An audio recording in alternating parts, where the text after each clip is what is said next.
So we have a very interesting company here with us today, UniHelper.io. And so it's interesting because first, it's the first time the company participates in Xculture, so I'm actually eager to learn more about them. But also it literally has the word university in its name. And so most of our students are, not most, all are at universities. So in a way, they're very close to where the customers are. So this should be easy for them to survey potential consumers, customers, clients. I'm not sure if retailers and distributors applies here, but the decision makers, the purchasers. So this way, hopefully, they will be able to do quality market research, and so we'll see what they bring to us. So anyway, Jacob Nielsen is the company co-founder and CEO. Is that correct? Yes. So Jacob, tell us a little bit about yourself and about the company, and then we'll go with our questions. Thank you so much, Vas, and thank you all for being here today. It's an honor for me to present UniHelper to you, and also looking very much forward to answer all the questions you might have. And just briefly about me, my name is Jacob Nielsen. I'm 30 years old, and I live in Denmark. And I founded UniHelper while I was a student at a business school in Aarhus, which is not Copenhagen, but another city in Denmark. Yeah. And we all, and by that I mean the Xculture administrative team, so the Academy of Management Conference, which is our main conference, like 12,000 people. So this year was in Copenhagen just a few weeks ago. So all of us visited Copenhagen and then went on to Finland for the Xculture Symposium. So beautiful, beautiful place, country, city. I haven't been to all cities yet, but at least Copenhagen a few times. Definitely a place I could live in. It's a very nice city indeed, and sounds good that you had a good time here, Vasil. But yeah, just briefly about UniHelper, a company I founded while I was a student myself, where I saw the problem both from a student perspective, with students struggling to meet other students, to socialize with, of course, but also to study together with. And after seeing how big a struggle this was for students, and also seeing all the very negative consequences in terms of dropout, in terms of mental health, I simply thought we have to do something about this problem. We have to make something that allows students to find each other for social groups, for group work, for all sorts of purposes of bringing students together. And I actually went up to our dean's office at the business school and strongly encouraged them to find a solution for this. And the meeting took a 180 turn, with them asking me to figure something out. And I guess they never should have said that. And at that moment, and still are to this day, very passionate about student well-being. I quickly partnered up with some IT students and some experts in terms of well-being and group matching. And we then later developed the algorithm, which today is UniHelper. And actually, this was just meant to be an internal solution for the business school I was studying at, which is Aarhus BSS. But very quickly, the word came out that some students somewhere were building a solution like this. And other business schools and universities from all over the world started contacting me, asking if they wanted to or could buy this solution for their students as well, which then results in us spinning out of the university. And since then, we haven't looked back and created groups for more than 25,000 students from all over the world. Well, so let's go step by step. So one, when was it? You said while you were a student, so are we talking a couple years ago, many years ago? You said you're 30, so I'm guessing that's like 6 years ago? Exactly. This was in 2016. I started as a student, and in 2018 we had our first pilot. So tell us more about the product itself. So what exactly does it do then? So is it a sort of like a Facebook for students, meet and greet, or is it more?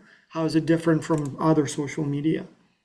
Well, actually, we figured out that we wanted to do something as simple as possible for the students, which was just creating the connection between them. So where they would go on afterwards would be fully up to them. So when workshopping this with both students and educators, we figured out, okay, the educators, they know how we should group the students. So first of all, we meet with them, and then they actually go into our online platform and set up the algorithm for the actual group creation. So they can choose how the students should be grouped and which parameters should be included in the So when you algorithm. say groups, you're talking about more like social circles, right? Not like teams of 5 people working on a project, or could be both. Could be both, and it's actually mainly the more project focused groupings Uh-huh. where the students, they need to be in a group for a project or an exam. So we ensure that the students are as diverse in terms of demographic and also as diverse in terms of competences.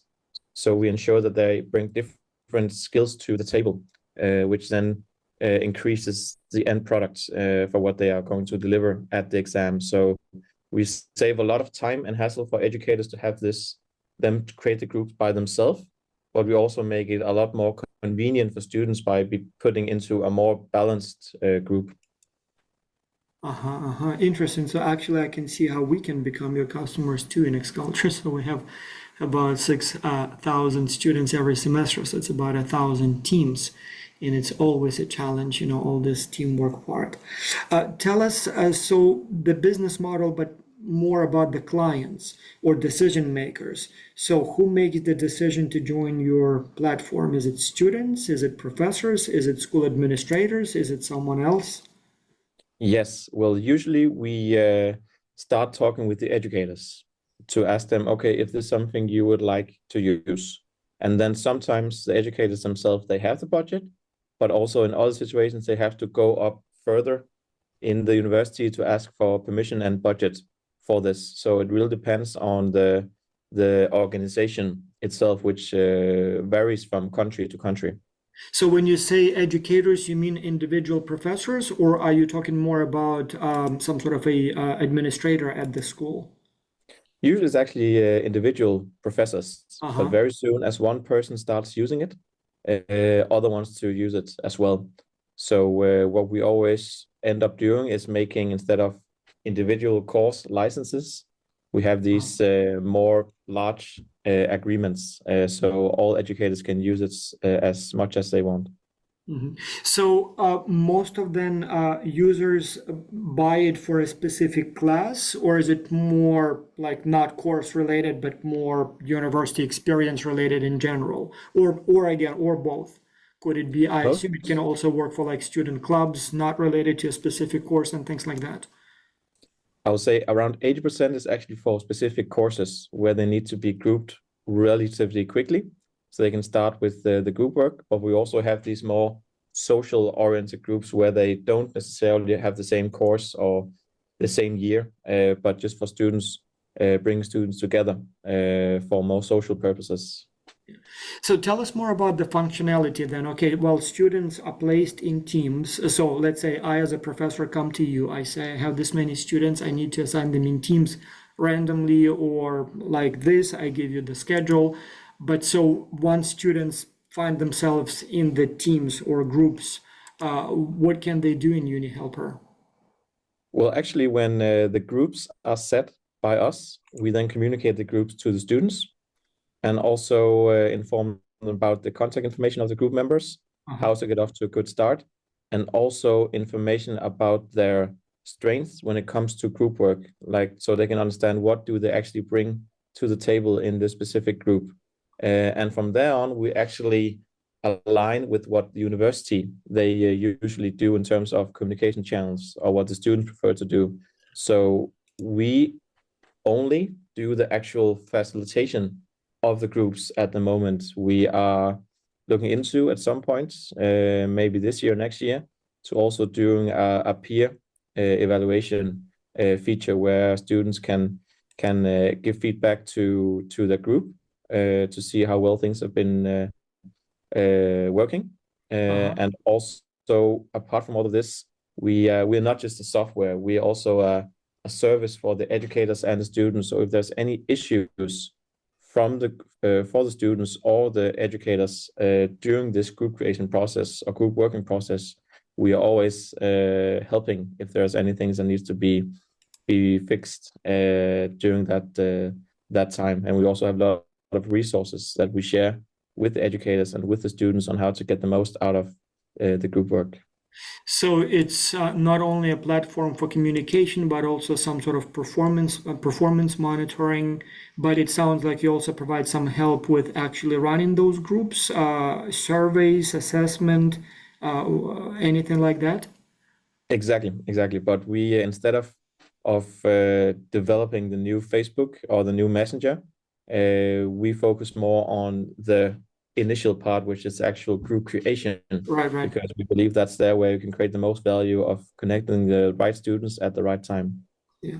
So I assume the students, so it is an app, right? So they need to install the app to use it, right? So it's not like in browser or something like that. So it's an app, Actually not, because when we developed Uni Helper back in the days, we decided we want to make things as simple as possible Uh-huh. for students, so they don't have to log in, they don't have to download anything.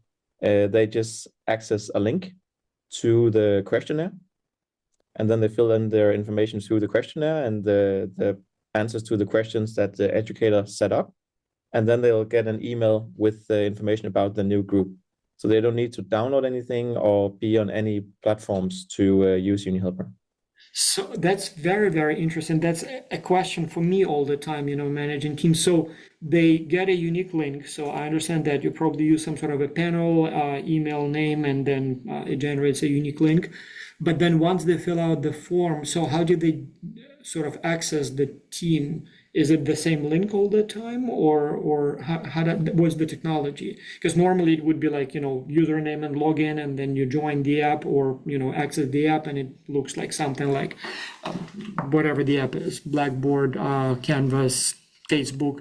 So what is the access point or technology then to, if I close everything and then tomorrow wants to connect with my team? Well, the students just get an email from us with information about the new group. Uh-huh. And from there on, they can use the university's platform or any other platforms like Teams or Snapchat Interesting. or Slack, Uh-huh. uh, Discord, anything that they know that they would like to use Okay, I for this. see. So you basically connect them originally by essentially email. You tell them who the team members are, and from that point on, they can communicate. Okay, I see. Exactly, because we tested out trying to make a separate UniHelper platform, Mhm. but students just always go to different platforms that they're more used to using. So we just I want see. to make this as simple as possible for them just to use their current platforms. Yeah. There is an interesting question from Shannon Evans about freeloaders. I know that it's always an issue in teams.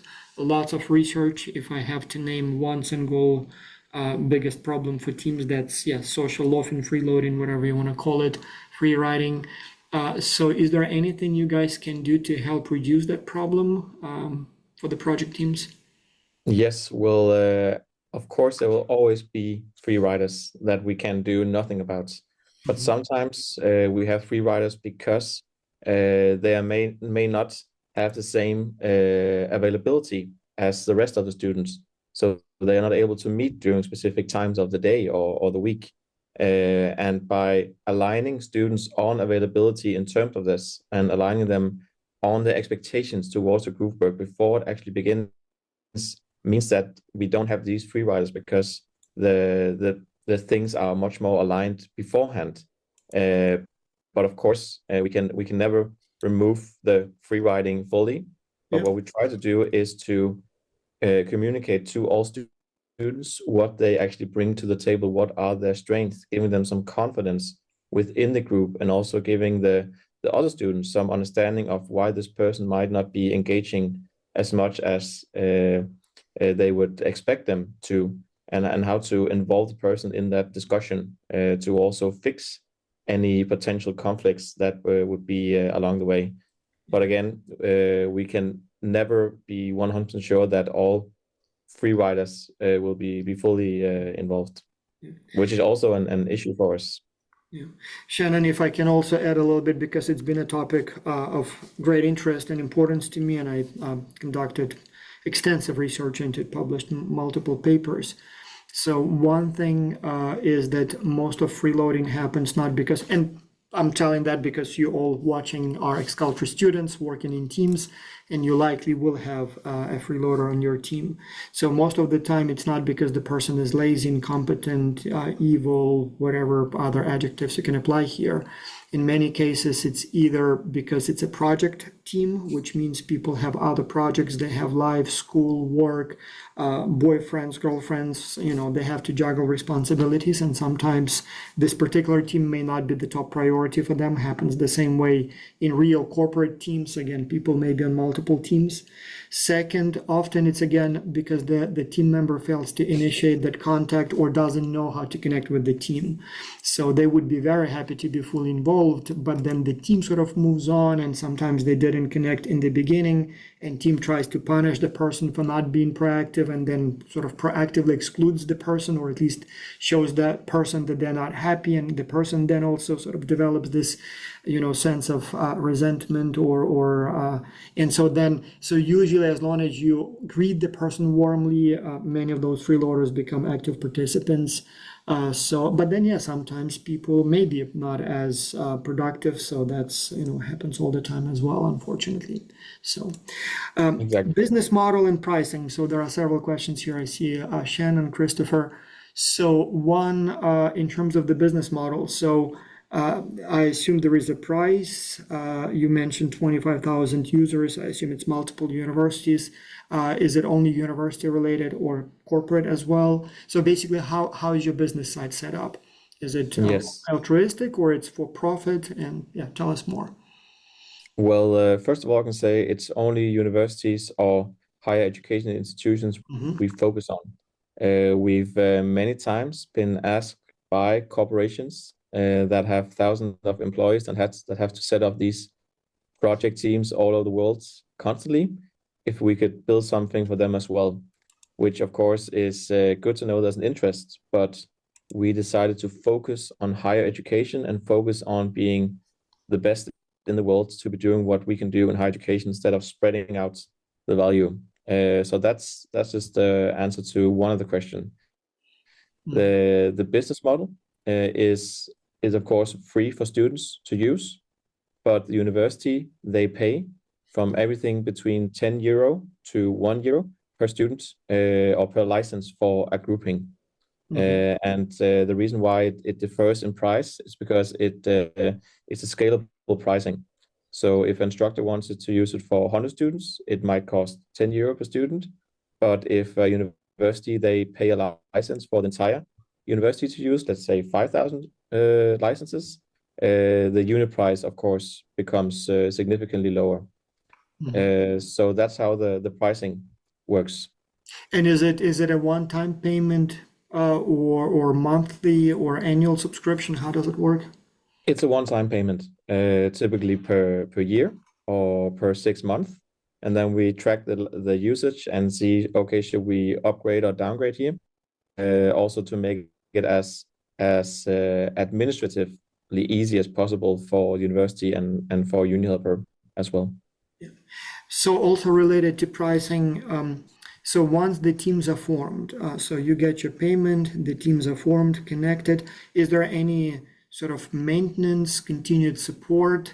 And if so, is there any continued payment, or once you connect the team, they are on their own? We have continued support for both educators and students. So if there's any issues connected to a person that been using that license, we always help with solving that.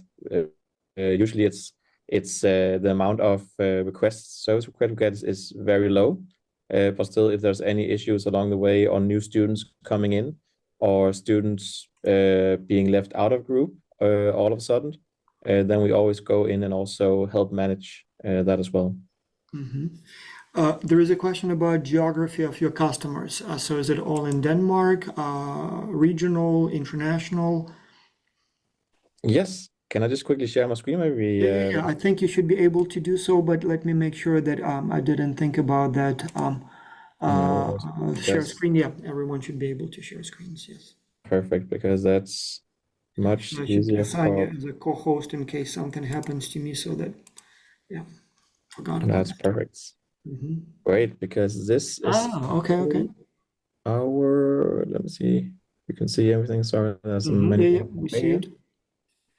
Here we see our current traction and also our current target markets. Right now, of course, we operate in Denmark, in Norway, in the UK, in the US, and we also have pilots going on in Jordan, in the Philippines, and in Malaysia, which is our current markets. And then we have some target markets, which are markets that are close to geographically or similar to the current markets we operate in. For example, Australia, they are very similar to the UK education system.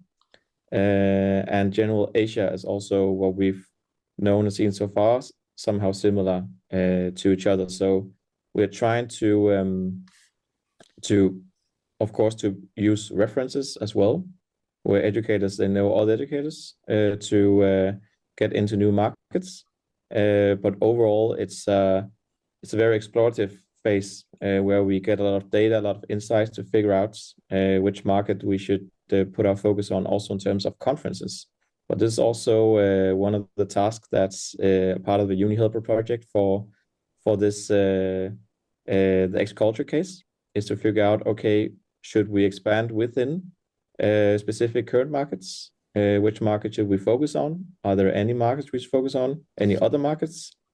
So I will leave that up to you guys as well to figure out where we should put our focus. Yeah, and we'll talk more about what specifically students should focus on and how exactly they can deliver the most value to you. A few more questions. So advertisement, how do you currently promote your products, services, social media posts, students go to professors, something else? You mentioned conferences. Yes, our main cost in terms of advertising is definitely the conferences. Because what you might not know about higher education is that the educators and the decision makers are extremely busy. They're doing a lot of different things, and they have small gaps or openings each year where they go to conferences. So that is where you need to be. So we go to conferences in UK. I'm actually in London right now because I'll be going to a conference on Wednesday.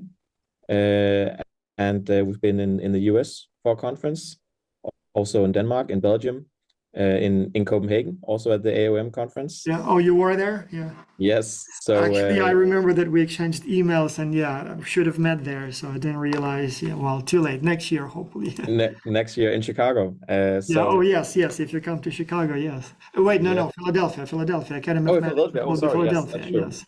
Yes. Yeah. So that's just one thing, definitely the conference, but also we try to do something on LinkedIn by hosting webinars.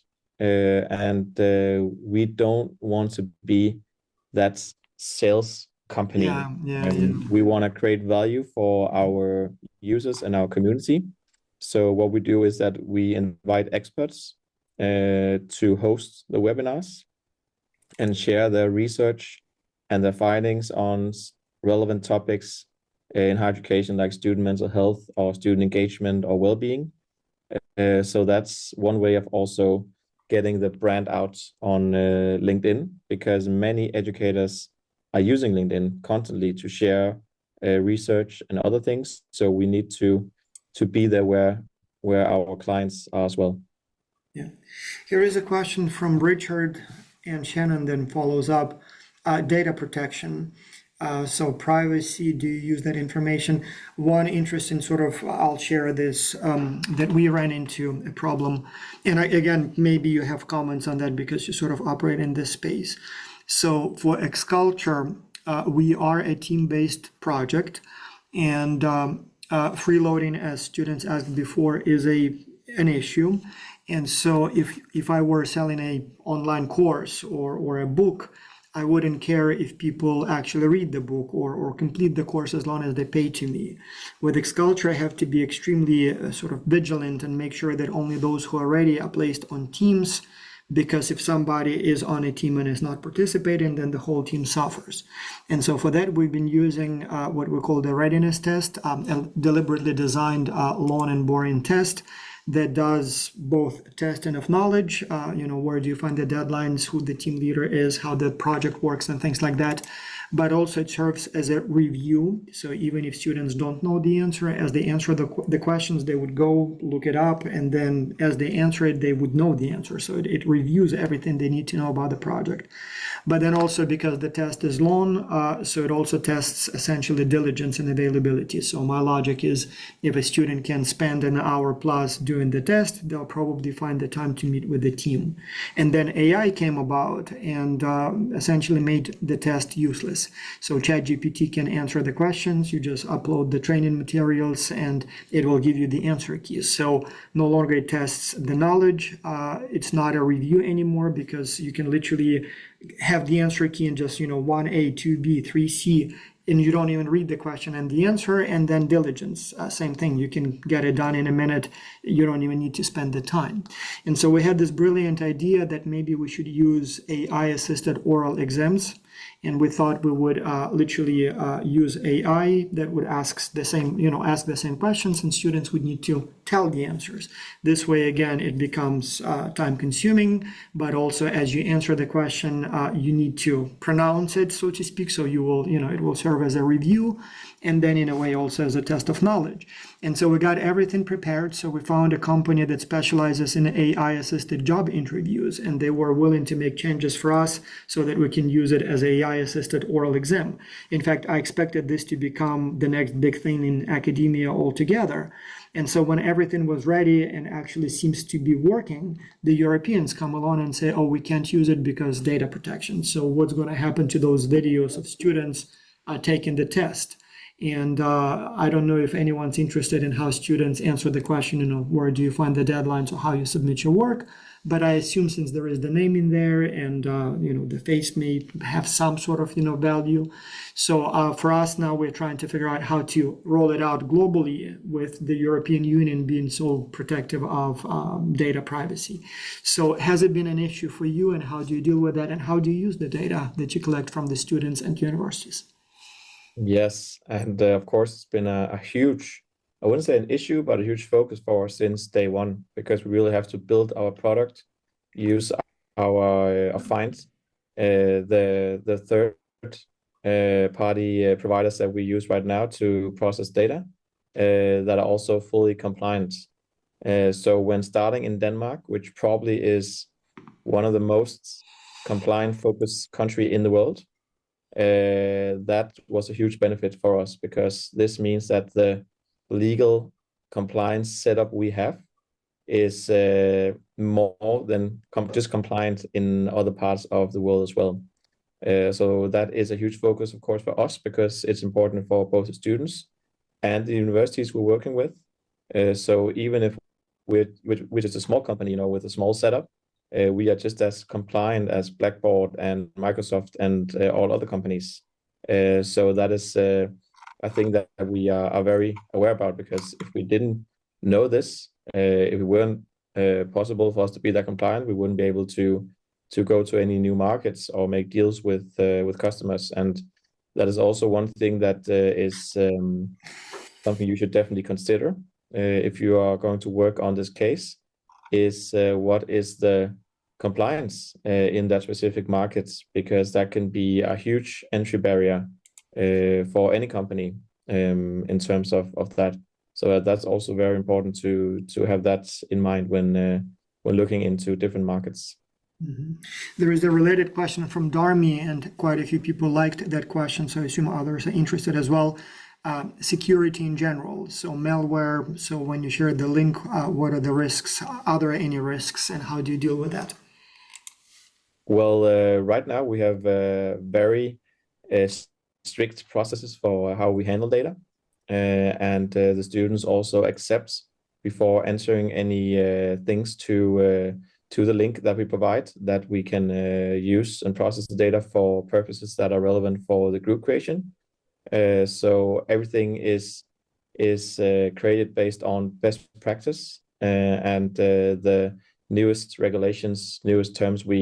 I say we update things each 6-7 months because there are constantly new regulations coming in, and that's just something that of course takes time, but we need to be on top of, because if not, we will lose deals and we're not able to go into to new markets as well. And one of the benefits of it was that when we developed UniHelper, I was a student myself, and I was at that time also very aware of all the services I was answering from the university, that my data wasn't used for selling me things or any marketing.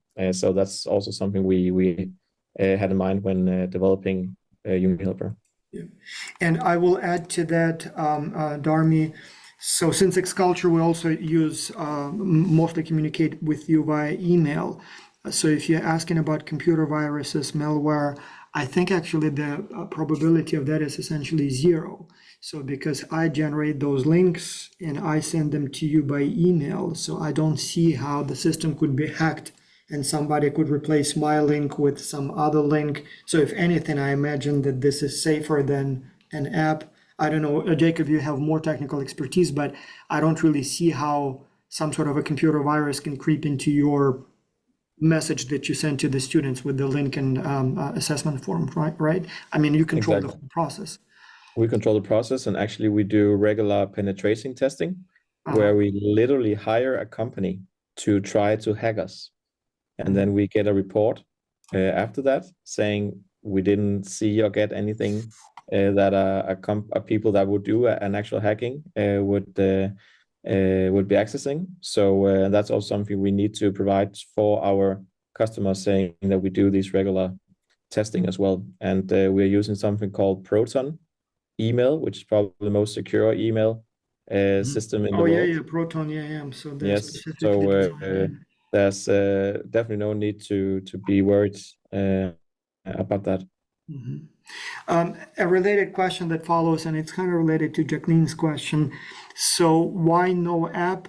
And are you thinking about maybe turning it into like some social media? I mean, essentially that's how Facebook started. So it was also universities, not quite for the same purpose, obviously, but it's now become much bigger. So in a way, you do have access to thousands of university students. Once the project is over, why not have an app and let them or invite them to stay on the app and sort of turn it into more of a sort of social media, LinkedIn or Facebook-like, or whatever other social media we have these days, or is it in plans maybe? Well, it's on a roadmap, but not for this year or the next year, and that's because everything we do in UniHelper is created, or the value and the ideas is determined by the market and the students. We just don't develop things or do things because, oh, that would be a nice idea. We would need to have the specific cases from students doing our workshops to see, okay, should we focus on this or that instead?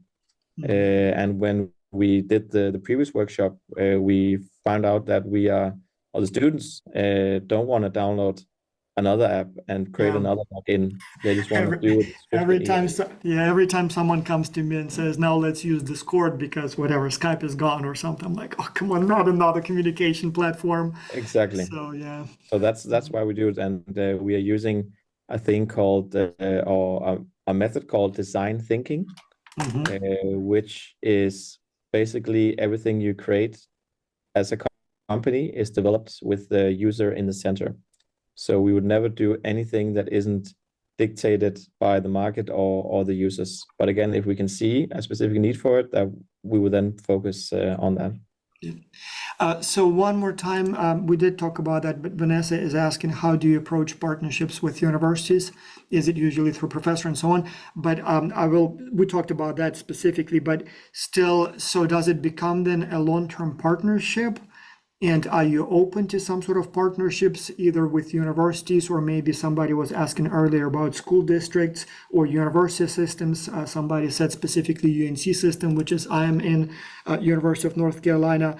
But in the past, when we worked with companies that specialize in education, we even had leads from students to connect the companies with like the entire ministries of education of countries, where they were saying maybe this should be available to all schools or all universities in the country. So can you tell us more about, let's call it partnerships in general? Or is it just pay, sell, done, see you when you need us next time? Yes, well, we're always interested in doing the partnerships and doing on a high level as possible, because then we can make the Uni Helper app available for more educators and therefore also more students. Because a huge barrier for the professors and the educators in terms of using new products is that, if they have to apply for funding or for permission to do it, then that's probably sometimes enough for them not to do it. So if we can make it just Yeah. like an assignment or a deal where they can tap onto it and then use it, that's the most optimal thing. So in terms of education ministries or other sorts of partnerships, that would also be a very good group of people to speak with. So it doesn't necessarily have to be on an educational or course specific level. And that leads us to the sort of block of questions on how the students can offer or deliver the most value to the company. So just as a quick recap, so students, you will be asked to conduct your market research and competition analysis. Essentially here, you would think about who the decision makers are, and you would try to maybe interview potential buyers, users, I don't know, distributors, if this word applies here. So talk to your friends, other students, ask them if they've heard about Uni Helper. Are they using anything like that? Are there professors using anything like that? What do they use? Do they like it? How much do they pay? What do they think about Uni Helper? Would they be interested in a product like that? Likewise, you have an easy access to professors. You have an easy access to other purchasing decision makers, deans, I don't know, procurement departments. If you think there may be some market at the school level, same thing, school principals, school districts. If you think there is a market here in the corporate world, same thing, company CEOs, HR managers, I don't know, whatever, whoever do you think would be making the decision? Then based on, and then obviously competition. So who else offers a product like that? How are they set up? What are the pros and cons, strengths, weaknesses, pricing model, business model, whatever, they do that Uni Helper doesn't or should be doing. And then based on your research, you then develop a market expansion strategy. So you identify the new most promising market. Would it be one of the countries already shaded on the list? Would it be some new country? Who knows? Then once you know where the promising market is, what would be the best way to reach the decision makers, the buyers in that market? Again, is it conferences? Is it social media? Is it direct mailing? Is it, I don't know, billboards? Whatever you think is the best market. The best communication channel. Importantly, you guys need to be as detailed and as specific in your recommendations as possible. You cannot just simply say, go to conferences.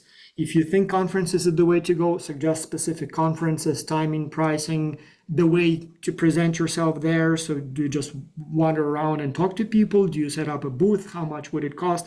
Like, you do all that research. Useful for the company, but also useful to you. One, for example, recommendation that I see all the time that upsets me greatly is advertise on social media. Like, what kind of recommendation is that? Everybody knows that we should advertise on social media. Which one? How much? How much does it cost? What do we, target? Like, work out all those details. And then I think there is a third block, best pricing strategy. So how much should it cost? What should be the strategy?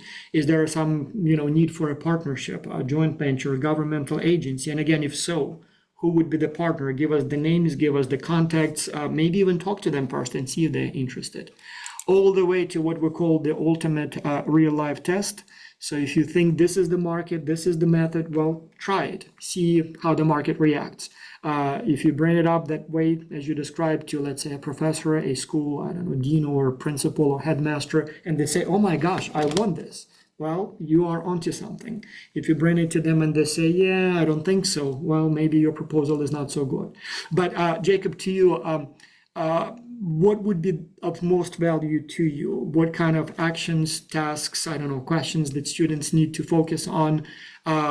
so that in the end, not only you say, wow, this is so great. I mean, now I can see how we become a unicorn, but maybe all the way to like, wow, who did this? I want to hire this person. Do you want to join our team? And by the way, that happens all the time. So students, if you do a good job, you may actually get more out of it than just an ex-culture certificate. You can actually maybe get like an internship offer or a job offer. So Jacob, what are you most interested in from the students so that it is of value to you personally, to your company? Yes, thank you, Basil. And just to add on top of that, you also actually, if that referral ends up in a real deal, get a, I think it's a 15% cut of the deal size, which Even is better, you can even get paid. exactly. And we're always looking for new interns, also new hires in terms of sales. But of course, the most valuable thing for us is to get those potential leads, get the hot leads, what we call it, around the world. Educators that said, yes, I would love to use this. What should I do next to get started? Maybe even help us facilitate, set up the meetings where you can join in to see how that is working as well. Would be of high interest of us, because that's also one thing we need to be realistic around, is that we are still a small company. We're not a startup anymore, more a scale up, I would say, but we still have limited capacity, which means that all the help we can get for you to go back to your professors, to staff at the university you're studying at right now, and ask if there's something you would be considering using, is something you'd like to try Yeah. or just learn more about, that would be of very high value and interest for a company like UniHelper, and help us on our mission on helping more students get a good start, get a good group, because that's what driving us on a daily basis, and why we get up in the morning to work at UniHelper each day, is to improve the student well-being, not just at the markets you see on the map, but all over the world. Yeah, makes perfect sense. Yes, absolutely. The last set of questions is more to you as an entrepreneur. So as I keep saying, so you are where students want to be. So all of them are business students. Some are at the MBA or other master's type of level program. Some are still undergraduate students. When we do the surveys of our students, most of them would like to start their own company at some point. And so the question is, you've gone through this process. So what would be, well, maybe tell us a little bit more about why you decided to start the company. You kind of talked a little bit about that, but what did it take to start a company? You're a co-founder, so I assume you have some partners. Have you taken any investment? Do you own the company? Are there some other investors, external investors? So tell us a little bit more about that sort of entrepreneurial side of your life with respect to UniHelper, and maybe you have some other ventures. Tell us about that. Yes, thank you, Basil. And again, that's actually something I held a keynote on last week at the Copenhagen Business School, because I've been through a lot, to say at least. It's been a roller coaster the last 6-7 years in terms of creating a company while you are a student as well. You have to be an octopus with a lot of arms, wearing many different That's an hats interesting. all the time, be in constant prioritization mode. Where should I put my focus? On the studying, on the business, both. And actually, What for was your me, major in school? Were you a business student or? yes, I was a business Uh, administration student. okay, okay. That's a good fit for you. Okay, okay. Exactly. There was many relevant things actually that I did in the real world with UniHelper that I then learned afterwards in Mhm. university, which was a bit interesting, to say the least. But I actually did it in the worst possible way, because I didn't know how to prioritize these things, and I kept on down prioritizing myself, and worked 70-80 hours per week, didn't get enough sleep, didn't get enough food, Life of an and entrepreneur at the startup phase. Everybody it, goes through that. Yeah. exactly, because I was so passionate about this that I had to literally force myself for not working. But I ended up burning out, having a physical, mental crash, going to the hospital, Whoa. So to because that, like, okay.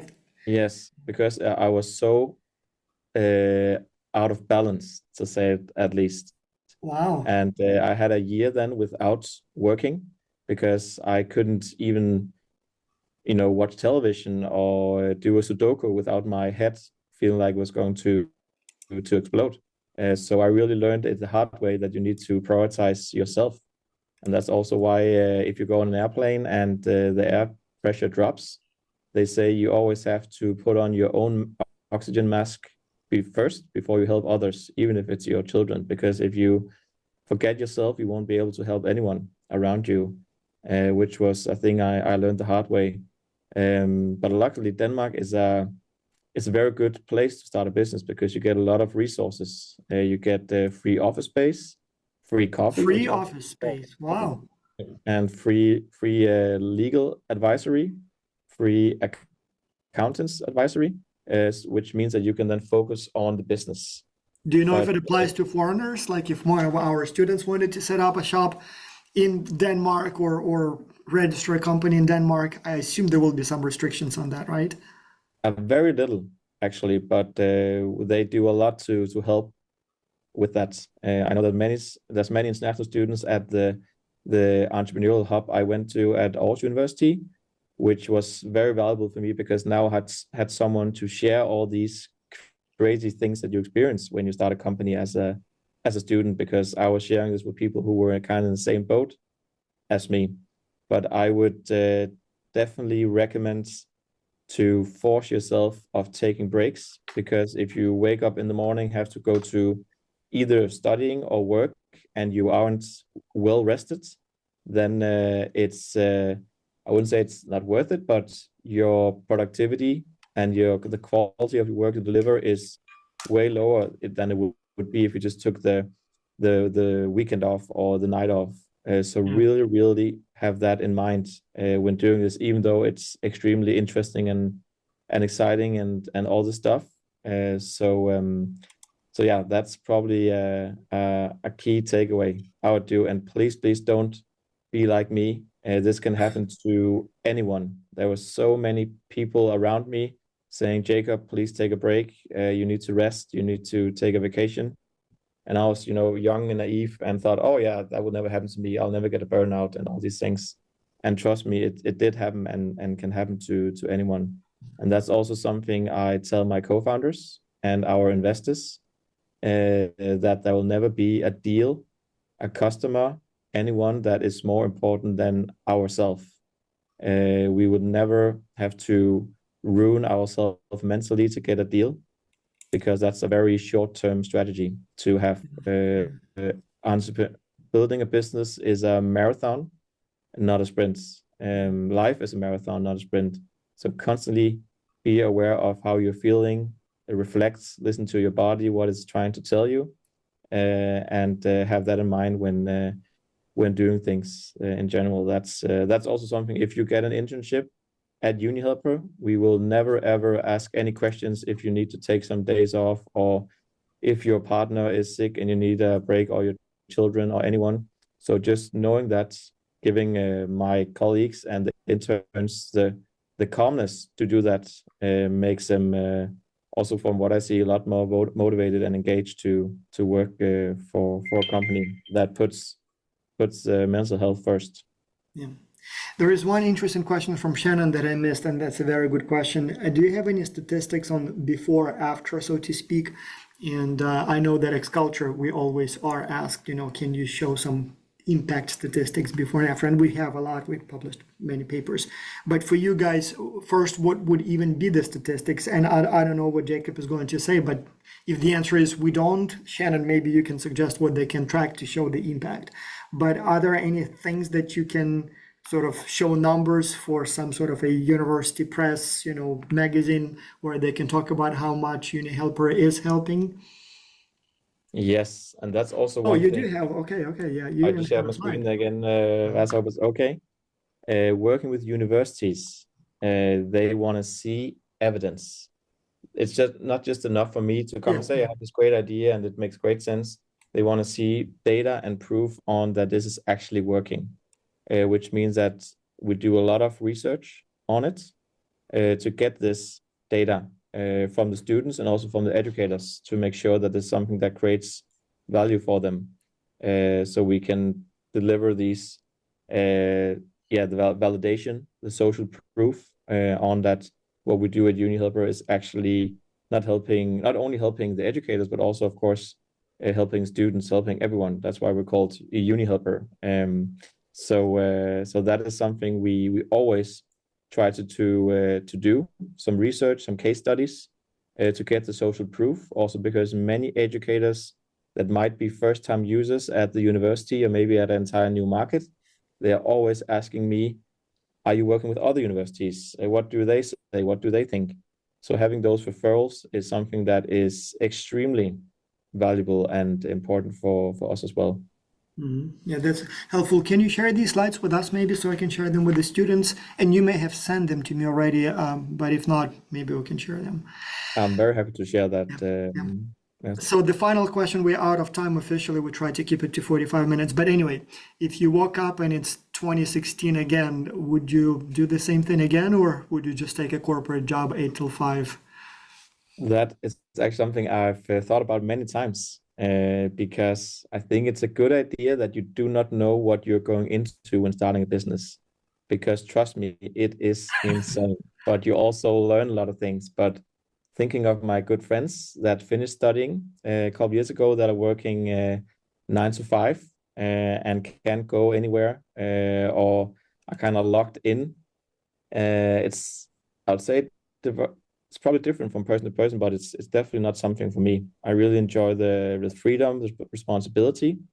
So if I forget the thing about that I was, on the rock bottom at some point in terms of my mental health, I would definitely consider twice and just doing it. But I learned a lot of things. I learned it the hard way. It was a very good lesson to have in life.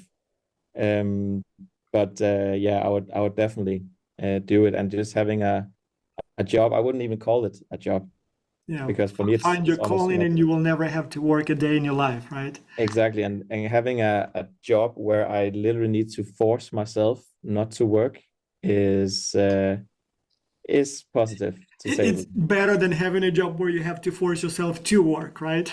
Exactly.